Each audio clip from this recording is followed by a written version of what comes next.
さん、これグリーンレベルのレッスンだよね。Yes, it is.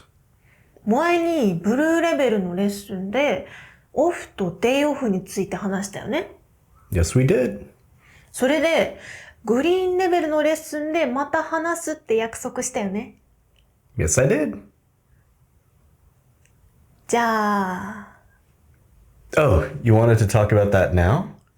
Sorry, I didn't know we were on. On! We are on, as in we are on the air. In TV and radio, if people are on the air, that means that they are in a live broadcast.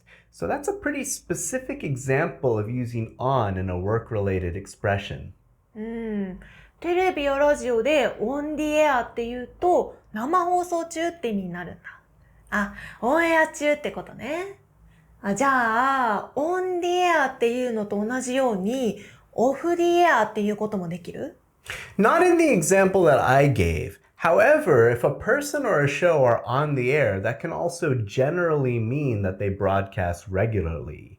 For example, there's a famous comedy show in the US called Saturday Night Live, and that show has been on the air for about 50 years.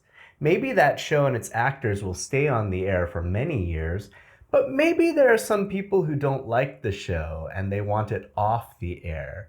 So yes, in an example like that, you can use off the air. 番組が好きじゃない人は off the air になってほしいかもだから、そういう時は off the air って使ってもいいんだね。なるほど。on the air は定期的に放送されてるって意味にもなるんだ。Yes, there are some shows in Japan that I wish were still on the air. Hanayori dango? Maybe it'll come back one day. You know, now that I'm thinking about it, there are quite a few phrases related to work that use the words on and off. We just scratched the surface talking about TV and radio, but we can extend this topic to talk about police officers, doctors, and also office workers. すごい。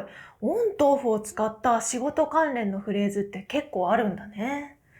パート2がいるかな。Yeah, we need a part 2. わかった。じゃあ、それまで花より団子の古いエピソード見て待ってるね。I thought it was no longer on the air. これがネットフリックスのいいところの一つだね。